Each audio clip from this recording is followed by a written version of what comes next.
So I want to start with a question, and the question is, what would you give up to follow your passion?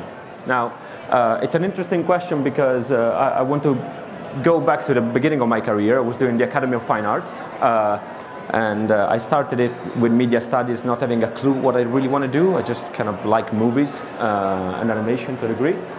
And so it started with an opportunity. So the first thing that happened to me is that a good friend of mine was working as a promoter in clubs, and he asked me if I could take pictures and photographs, and I really knew nothing about photography, but I decided that I had an old DSLR and it was worth trying to get some extra cash, you know, the one that you use to go out and have fun with friends. And all my artsy-fartsy friends at the Academy of Fine Arts were blaming me for being too commercial and not doing something that was edgy enough. And that was the beginning of my career, actually, because that is the first thing that I kind of gave up for my passion. That was the respect of some of the people around me and the social pressure. And that was the beginning of my career, because thanks to that, I got in touch with a number of advertising and event agencies, and I started doing what I actually really wanted to do. That was the bit around storyboarding and motion graphics. So I ended up working when I was 19 in an advertising agency, Leo Burnett, in Milan, on accounts like BMW, Mini Cooper, Barilla, Heineken, and most of the people that I was working with were around 10 years plus older than me. So, and it was all thanks to the saying yes to a couple of pictures taken in a club.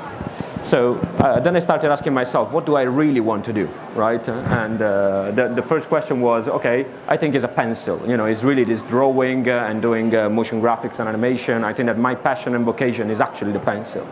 Then something that was kind of sad happened to me. I flee and I went to Canada because the financial crisis in Italy was not doing fantastically good as a country, especially in the creative field. And I decided to go as far as I could to learn something different. I went to Vancouver. I did Vancouver Film School.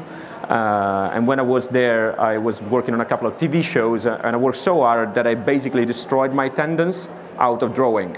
Okay, it was quite insane. So that's another thing that I kind of gave up about, for my passion, and it's partially my health. And I want to know somebody working in finance that has done something like that. I always say, if you work with something you love and whatnot, you actually are more fortunate than people that do boring corporate jobs. Not true at all. It's quite intense anyway. So I ask myself, okay, how can I keep working in this field that is really what makes me passionate, that is around telling stories. So the question is, was it the pencil that I loved? I don't think so. Then I moved to something a bit different. That was, okay, I want to keep in the industry. I want to keep working in the world of advertising, of media creation. What do I do now? And I decided to do the Creative and Cultural Entrepreneurship course at Goldsmiths. And meanwhile, I was the lead designer and animator for e-learning app called Learn to Read with Pip. And I found myself quite good at managing people, and especially designers. So maybe my passion was actually in managing people. And I couldn't it was kind of a conflict for me, right? You had on one side the fact that I can do pretty pictures, and the other side the fact that I'm quite good at managing individuals. How do you match the two things? Because most of the times people look at careers as a straight line. You're either an engineer and you keep doing engineering, but sometimes the thread that is your real passion has nothing to do with the industries you work in or with the job role you have. So what I found out afterwards is that it actually is the story. What I'm passionate about is stories. That's why I started my own company. It is a visual storytelling studio. Its name is Nucco Brain.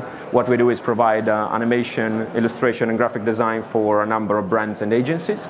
And this is how I actually found my thread. What I was really interested in, what really makes me passionate, is actually storytelling. So this is my key point here is that you should really look for your passion in unknown places. There is so much during the years of school, or people that that try to channel you into a single direction and say that is the only way you can find out and be good at something. I've been jumping around in different industries and doing different jobs, but I found, after all, my single thread. And that thread was actually storytelling.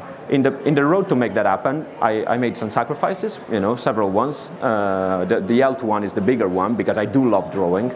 But at the same time, I think it's really important, to give yourself the chance to explore instead of clogging into one single career path or whatnot. We're so accustomed at this is insecure, what if I leave this job? I've been living around 4 or 5 jobs, and I couldn't be more happy about the times that I left. And every time I made a decision like that, it was a gut decision, always.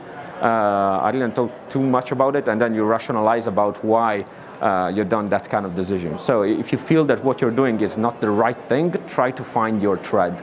So again, my question at the end is this: what would you give up to follow your passion?